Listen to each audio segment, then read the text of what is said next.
Mesdames, Mesdemoiselles, Messieurs, bonsoir à toutes et à tous. J'espère que vous vous portez bien. Première question, puis-je vous servir un café? Oui, cette tenue est particulièrement drôle et totalement excessive pour le contexte. Je vais parler de MotoGP sur YouTube. Je n'ai rien à faire dans cet accoutrement, mais ça me fait beaucoup rire.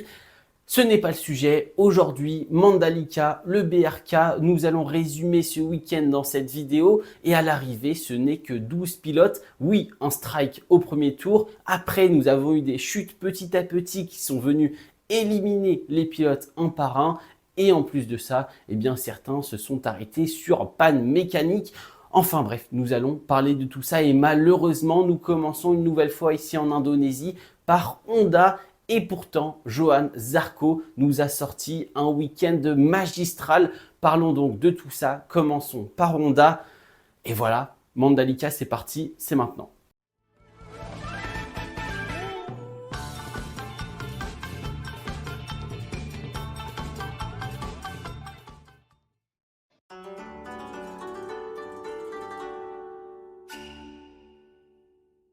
Peu de choses à dire sur Honda, puisque oui, Luca Marini, Juan Mir qui partent à la faute, Nakagami qui va finir la course, mais bon, dernier. Pas grand chose à dire sur ces trois pilotes-là. Vous le savez, à Saint-Marin, Honda avait apporté des améliorations sur le châssis, sur le nouveau package aérodynamique sur les motos et les pilotes commencent petit à petit à peaufiner tout ça, à entrer dans les détails de ce nouveau châssis, les détails de réglage avec ce nouveau châssis et avec ce nouveau package aéro. Et donc, ça commence à travailler pour de vrai du côté de chez Honda et des pilotes. Et si à Misano 2, Juan Mir et Luca Marini s'en étaient très bien sortis pendant la course, cette fois-ci, Johann Zarco, après une magnifique Q1, après une superbe Q2, après une course sprint avec des points, eh bien, il va terminer aujourd'hui la course principale dans le top 10 pour Honda. Super Johann Zarco qui a su garder du rythme, qui a su exploiter la Honda, qui a su faire les réglages nécessaires, qui a su travailler avec cette moto compliquée et malgré les virages rapides, malgré la nécessité de grande stabilité pour la moto, Johann Zarco a réussi à piloter, à emmener diablement bien cette moto et ça a été une réussite de bout en bout pour le pilote français. Donc je n'ai pas grand chose d'autre à dire de plus. Vous le saviez, hein. Franchement, Honda, c'est compliqué d'en parler. Quand on a parlé des améliorations qui sont arrivées à Misano, eh bien après, voilà, il n'y a pas grand-chose d'autre à dire. Ce n'est pas les pilotes non plus qui nous font tout le spectacle. Oui, Marini, il est pris dans le premier carnage. Juan Mir aussi, d'ailleurs, il ne va pas tomber directement, mais sa course est déjà pliée dès le second virage. Donc c'est compliqué, Nakagami est tout au fond. Seul Johann Zarco a su proposer quelque chose d'exceptionnel et j'en parle, mais je ne peux pas faire beaucoup plus car oui, la course a été tout de même plutôt calme du côté de Johann Zarco. Allez voir la vidéo de la course sprint que j'ai fait hier car j'en parle et j'en parle très bien. Johann Zarco, merci pour ce week-end. J'espère que ça va continuer comme ça. Même si ça va se compliquer un petit peu sur des circuits comme Motegi, nous allons avoir besoin de beaucoup de grippe à l'arrière sur les phases de réaccélération et avoir besoin aussi d'une grande stabilité sur les phases de freinage.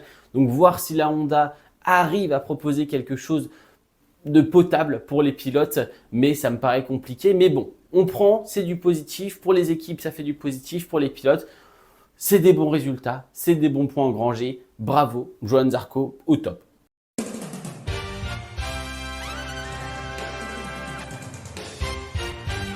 Nous passons comme d'habitude à Yamaha et là encore une fois un grand Fabio Quartararo, une très bonne qualification, deuxième ligne, sixième position sur la grille de départ pour les deux courses.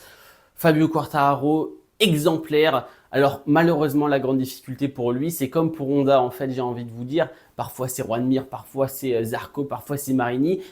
Chez Yamaha, c'est tout le temps le même pilote, il est seul au monde, Fabio Quartararo, qui doit travailler tout seul avec le constructeur. C'est Yamaha et Quartararo. Malheureusement, Rins n'est pas au niveau entre les blessures, les mauvaises performances et le temps d'adaptation. Forcément, il a été quasiment invisible toute la saison.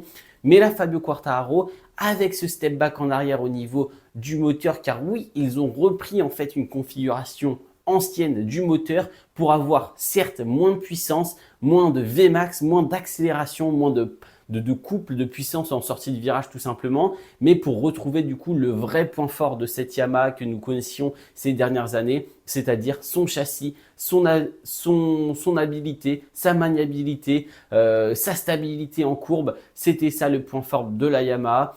Et ils ont retrouvé à peu près ça grâce à ce petit pas en arrière sur le moteur. Donc voilà, alors oui, certes, en course sprint du coup, Fabio Quartararo n'a pas pu redépasser après sa petite erreur. En course principale, c'était le principal défaut de la Yamaha et de Quartararo, c'était son incapacité à aller chercher des dépassements parce que oui, en sortie de virage, dans les lignes droites, dès qu'il faut remettre un peu d'accélération, eh bien c'est compliqué, il est obligé d'aller chercher des dépassements en courbe, sur des plongeons tardifs. On le voit, Quartararo est capable de freiner très tardivement avec cette Yamaha, mais c'est vrai que ça complique énormément la tâche du pilote français pour aller chercher ce petit plus au niveau des résultats. Mais bon, en soi, c'est un très bon week-end, des bons points pris dans cette course principale pour Fabio Quartararo. Et voilà, je n'ai pas grand-chose d'autre à dire de plus. Comme pour Honda, on a parlé des améliorations qui sont arrivées autour des tests de Misano. Ça continue, ça peaufine les réglages. Ça fait des petits retours en arrière au niveau du moteur pour adapter ce qui a été apporté en plus sur la Yamaha et pour essayer de trouver le meilleur package possible. Donc bon, on connaît les points faibles, on connaît les points forts, ça s'améliore petit à petit, mais c'est vrai qu'il reste énormément de travail pour aller jouer plus fréquemment les premières positions et pour essayer de tenir tête à des pilotes comme aujourd'hui ça a été le cas, Maverick Viñales, Brad Binder. Ça, c'est du très bon travail de la part de Yamaha et de Fabio Quartararo. Mais maintenant, il va falloir le faire sur tous les week-ends de Grand Prix, quel que soit le circuit, quelles que soient les conditions. Et l'année prochaine, c'est vraiment ça l'objectif parce qu'on n'est pas du tout encore sur aller chercher Ducati et les premières positions. Mais ce top 10 très régulier, ce passage en Q2 régulier et ce genre d'exploits qui sont cette année des exploits, mais justement les faire passer dans une autre dimension et faire que ce soit la norme en 2025 pour Yamaha, d'être en Q2, d'être dans le top 10 et de pouvoir se battre face aux pilotes officiels de chez KTM ou de chez Aprilia par exemple.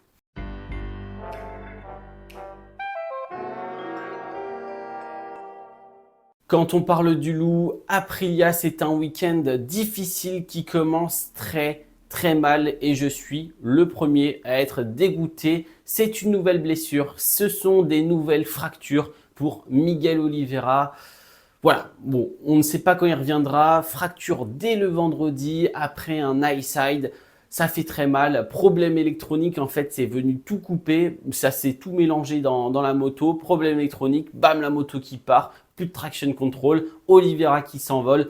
Et malheureusement, c'est les fractures. Donc, le week-end d'Aprilia commence comme ça. Et après, eh bien, c'est un petit peu la même rengaine à chaque fois dernièrement avec Aprilia. Un manque de grip général. Dès qu'on est derrière d'autres pilotes, impossible de dépasser parce que la moto n'a pas vraiment un point fort. Elle n'a pas un aussi bon moteur que la KTM ou la Ducati.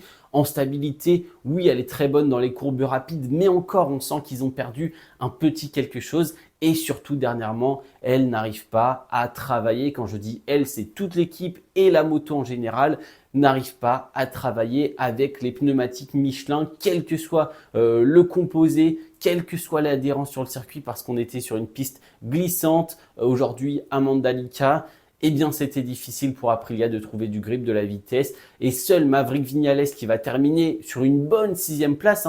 Après, oui, il a profité de toutes les chutes qu'il y a eu derrière lui, donc des pilotes qui n'ont pas pu remonter. Il a pu profiter aussi des chutes qu'il y a eu devant lui, donc des pilotes qu'il a pu doubler sans faire de dépassement. Mais dans tous les cas, il va terminer en 6e position. Et c'est un bon résultat qui limite très clairement la casse pour Aprilia. Donc voilà, bravo Viñales, mais c'est vrai que les autres pilotes, soit ils sont tombés dès le départ, soit ils sont tombés petit à petit. On pense à Raúl Fernandez qui a eu un week-end très compliqué.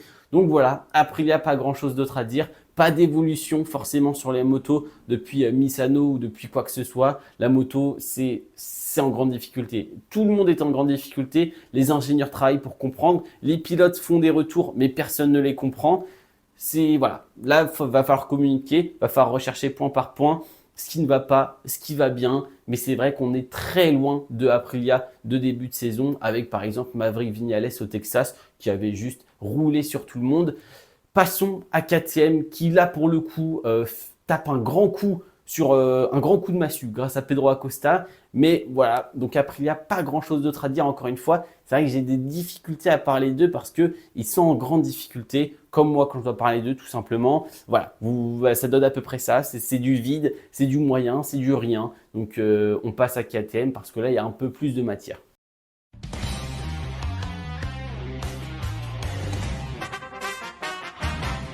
Alors oui, KTM, il y a un peu plus de matière, mais calmons-nous tout de même car il n'y a qu'une seule matière, elle est nommée Pedro Acosta.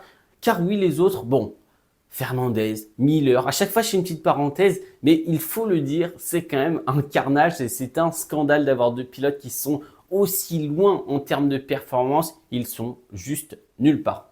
Du côté de Brad Binder, je peux aussi associer Binder et le mot scandale, puisque oui, personnellement, je trouve que quand on est pilote officiel depuis plusieurs années dans une écurie avec une moto qui progresse, la deuxième force du plateau, non, ce n'est pas normal, Amanda Lica, d'être relégué à la toute fin de la Q1. Alors oui, du coup, ça fait une bonne course, ça fait une bonne remontada, mais encore une fois, bon départ de Binder, il profite des différents crashs, mais il n'arrive même pas, par exemple, à tenir Fabio Quartararo derrière lui, car je vous le rappelle, il s'est fait doubler par Viñales, il s'est fait doubler par Fabio Quartararo. Brad Binder n'avait juste pas un bon rythme. Il va finir 8e sur 12. Alors, c'est bizarre qu'il ne soit pas tombé quand on voit qu'il y a autant de chutes, mais bon, Brad Binder va tout de même réussir à terminer cette course et je n'ai rien à dire de plus parce que oui, c'est juste décevant au fur et à mesure.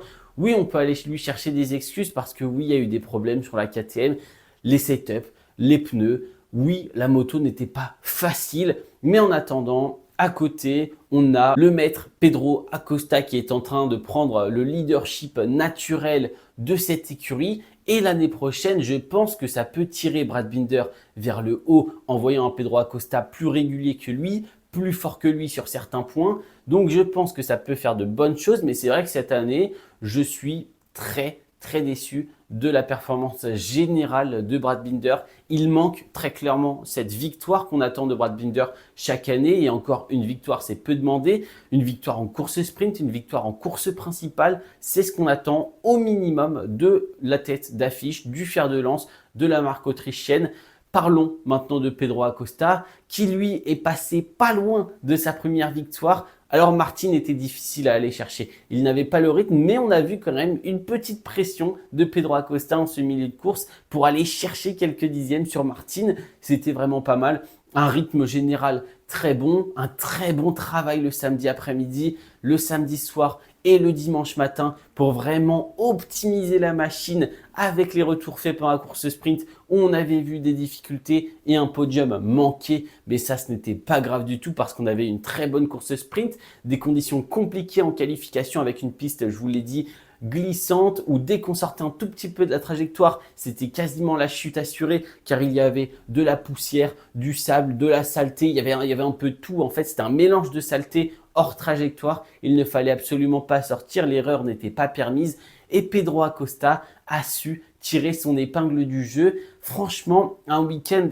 exemplaire de la part du pilote KTM qui vient chercher non pas une P3 ou un podium à la dernière seconde, mais une P2 méritée. Franchement, il n'a pas eu besoin des chutes ou de quoi que ce soit pour jouer la P2. Non. Alors Bastianini aurait peut-être pu aller chercher Acosta, mais on en parle juste après. Mais pour le coup, Pedro Acosta était vraiment bon. Dites-moi ce que vous en pensez parce que là, on a vu pendant la qualification, ça allait vite, c'était pas mal, c'était déjà bien. La course sprint, un peu de difficulté sur certains points, notamment au niveau du grip, sur les dépassements. On l'a vu faire le bouchon dans un second groupe qui n'avait pas du tout le rythme du premier, même s'il a trouvé un peu de rythme sur la fin. Et la course principale, la moto était parfaitement réglée. Il a adapté tout ce qu'il a pu prendre sur la moto de Paul Espargaro, qui est disponible actuellement pour la KTM, notamment ses ailerons sur le bras oscillant. Il a adapté ses réglages châssis moteur. Franchement, Pedro Acosta, dans la construction du week-end, c'était parfaitement bien joué. Donc, bravo et merci de nous avoir offert ce spectacle. Merci pour les fans de KTM de revoir enfin cette moto sur le podium. Donc voilà, même si en fait, il n'y a que Pedro Acosta derrière moi qui monte sur le podium, mis à part les Ducati. Donc bravo encore une fois. Passons à ceux qui ont encore maîtrisé parfaitement le sujet.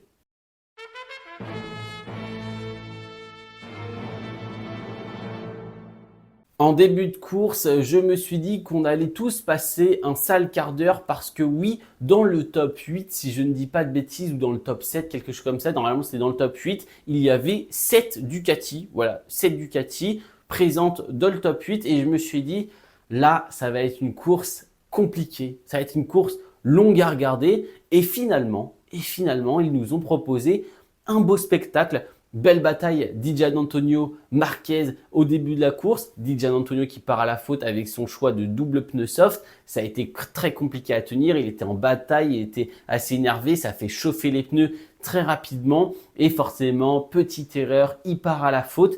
Donc Didja, on lui en veut pas, c'est pas très grave. On rappelle toujours blessé, toujours des douleurs. Mais il part à la faute face à Marc Marquez. Parlons ensuite de Marc Marquez qui lui, pour le coup, a une panne mécanique. Panne mécanique, casse moteur pour Marc Marquez. C'est très rare ces dernières années de voir des casses moteurs en MotoGP. Casse moteur, donc c'est pas sa faute, c'est pas celle de l'équipe. Seulement c'est le moteur, voilà, qui craque à ce moment-là. Et la moto qui prend feu, pas de blessés, tout va bien. La moto a quelques pièces endommagées parce que les commissaires de piste n'avaient pas les bons extincteurs pour éteindre le feu sur la moto. Donc ça a endommagé un petit peu la moto de Marc Marquez. Alors ça, je trouve c'est un peu bizarre que les commissaires n'aient pas des extincteurs spécifiques homologués par la FIM. Enfin bref, c'est bizarre que ça ne soit pas vérifié. Mais c'est un bon point avant qu'il y ait un drame. Donc j'espère que maintenant, sur tous les circuits du monde entier où passera la MotoGP, les extincteurs seront conformes et à tous les points possibles pour pouvoir éteindre une moto en feu. Parlons ensuite de Bezzecchi, de Morbidelli, qui font eux une très bonne course. Les deux pilotes rentrent dans le top 5. Nouveau top 5 pour Marco Bezzecchi. Donc là, on est en train de voir des pilotes, Morbidelli, Bezzecchi, qui on apprécie vraiment le retour au top niveau de ces deux pilotes. D'un Morbidelli qui a été blessé en début de saison, qui rate les tests hivernaux, qui a eu des problèmes tout le début pour s'adapter et pour retrouver de la confiance et de la forme physique. Un Bezzecchi qui, on le sait, n'est pas du tout à l'aise avec ses pneumatiques qui grippe beaucoup plus que l'année dernière, plus la GP23 qui est très différente à piloter et donc il a fallu encore s'adapter. Et là, il revient à son meilleur niveau. On attend les podiums, on attend peut-être même une victoire en fin de saison. Mais ces deux pilotes-là, on a pu apprécier leur comeback sur tout le long de la saison. Et c'est vrai que dernièrement, ils nous offrent du très beau spectacle. Je vais parler de mon brisqueur maintenant, Enea Bastianini. S'il avait fait une superbe course sprint, la course principale était elle-même superbe, juste avant cette chute. Meilleur tour en course pour Bastianini, virage 1, il tombe. C'était direct, franchement c'est allé très très vite. Et là, que ce soit pour Marquez ou que ce soit pour Bastianini, c'est la course où selon moi, on perd les deux potentiels champions du monde. C'est fini pour eux deux. Je ne pense pas qu'ils puissent. Alors mathématiquement, c'est toujours jouable, mais est-ce que réellement c'est jouable? Je ne pense pas. Donc on perd, je pense, deux concurrents au titre aujourd'hui à cause d'une chute, d'une panne mécanique. C'est vraiment pas de bol. On a vu un Bastianini pousser de toute manière. Je ne lui en veux pas. Même si c'est vrai que je pense que c'était sa dernière année, sauf si la KTM dans 1 ou 2 ou 3 ans devient exceptionnelle. Je pense que c'était sa dernière année pour jouer le titre sérieusement. Donc voilà, c'est très très dommage pour Enea Bastianini. Je ne lui en veux pas de toute manière, il fallait tenter, il fallait essayer d'aller rattraper, que ce soit Acosta ou Martin parce qu'il était leader et qu'il fallait reprendre des points sur Martin. Donc il n'avait rien d'autre à faire que de tenter ça. Voilà, il part à la faute en perdant l'avant, très simple. Dans le virage 1, c'est arrivé à plusieurs pilotes. C'est pas de bol. Je n'ai rien d'autre à dire parce que franchement, je suis très content de la saison que Bastianini nous fait. Il lui a toujours manqué ces petits trucs, notamment en début de saison. Ça commençait à venir, mais c'est vrai que là, du coup, il était sur la limite et il fallait vraiment pousser pour aller jouer quelque chose. Contrairement à Bagnaia et à Martin qui, eux deux, étaient moins sur cette limite. Bagnaia, attention, il récupère 3 points seulement sur ce week-end, 3-4 points seulement sur ce week-end. Martin qui vient nous faire une course juste exemplaire, le très bon départ, les premiers tours pour s'envoler. Après, il a pu gérer son avance face à Pedro Acosta, même si lui-même le disait qu'il avait peur de tomber à chaque virage.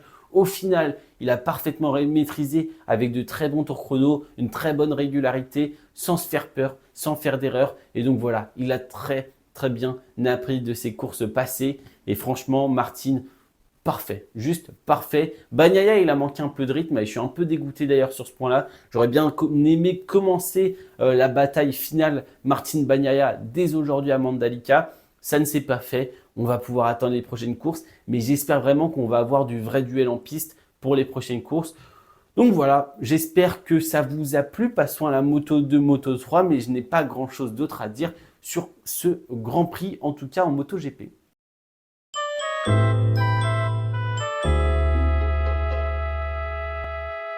En Moto 2, Aaron Canet est passé en mode destruction massive. Franchement, on n'en avait pas vu beaucoup des comme ça cette saison en Moto 2. C'était très souvent serré. Alors oui, il y a eu des dominations par moment.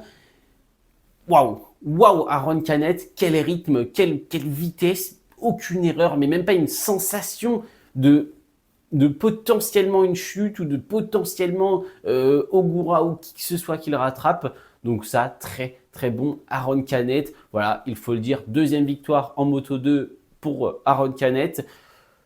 Exceptionnel. Voilà, tout simplement, je pourrais me limiter à ça, mais j'ai envie de parler notamment du point numéro 2, qui est le championnat qui est en train de se plier. C'est plus Ayogura qui est en train de plier le championnat.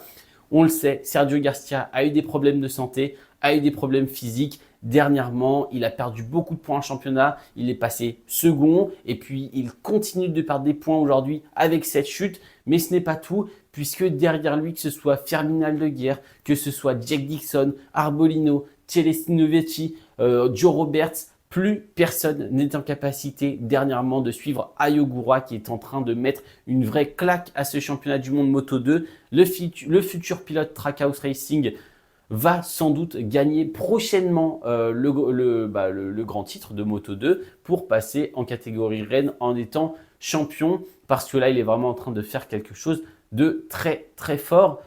Et si en Moto 3 ce n'est pas déjà plié, ça l'est pour bientôt. David Alonso vient de claquer sa 9e victoire cette saison, si je ne dis pas de bêtises. Ça lui fait 13 victoires en Moto 3, ce qui est bientôt, ce qui est je crois même peut-être le record. Énorme, David Alonso, 2 saisons, 13 victoires, c'est du grand n'importe quoi. Cette saison, il est juste en train de pulvériser absolument tout le monde. Encore une course parfaitement exécutée, notamment dans les derniers tours, malgré la fatigue et malgré la pression des autres pilotes. Et là, c'est pareil, les autres ont craqué, que ce soit Ortola avec ses longues laps, que ce soit Vailleur sur cette chute dans le secteur 2. Les autres pilotes sont en train de craquer et même Olgado n'arrive plus à suivre la cadence, si tant est qu'il l'ait déjà suivi un moment. Je ne pense pas. Donc voilà, super course de David Alonso aussi qui, dans la bataille plus que Aaron Canet, a réussi lui à encore une fois gagner la course. Merci d'avoir regardé cette vidéo, j'espère que ça vous a plu. N'hésitez pas à mettre un petit commentaire si vous avez quelque chose à dire sur ce Grand Prix. On se dit à très bientôt pour le Grand Prix du Japon qui arrive plus que vite. Et voilà, c'était Théo. Ciao, ciao.